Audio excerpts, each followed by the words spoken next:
Tak to je samozřejmě pravda, ale my si za těmi příspěvky stojíme. Proběhla tam redakční kontrola těch příspěvků, které jsme zveřejnili a zároveň máme i svědky, kteří potvrzují věrohodnost těch příspěvků, které tedy byly zveřejněny. Tam je potřeba říct i to, že pokud Filip Turek tvrdí, že ty příspěvky 10 let staré jsou falzifikáty, tak se můžeme podívat na řadu dalších příspěvků na jeho sociálních sítích, které třeba ještě nesmazal, a ty jsou charakterově podobné jako ty, o kterých tvrdí, že to jsou falzifikáty.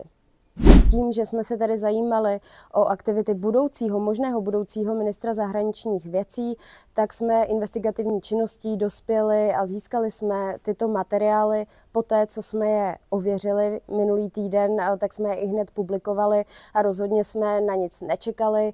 Zároveň jsme neměli nic dlouhodobě takzvaně v kapse, prostě poté, co jsme se k tomu dostali, ověřili jsme ty informace, tak jsme je také publikovali. A screenshoty jsou z loňského roku v dobách, kdy tedy byly volby do Evropského parlamentu, tudíž je logické, že tam byla právě tato fotografie na profilovém obrázku Filipa Turka. Můžeme to vyvrátit, popisovali jsme detailně kauzu Dozimetr, která se dotýká vládních stran hnutí STAN, TOP 09, popisovali jsme bitcoinovou kauzu, která se dotýká ODS, popisovali jsme a stále popisujeme střet zájmů možného budoucího premiéra Andreje Babiše. Tak to je jednoduchý, mě platí redakce Deníku N, která žije právě z vás, z předplatitelů, takže pokud chcete podpořit naši práci, tak neváhejte a předplaťte si Deník N.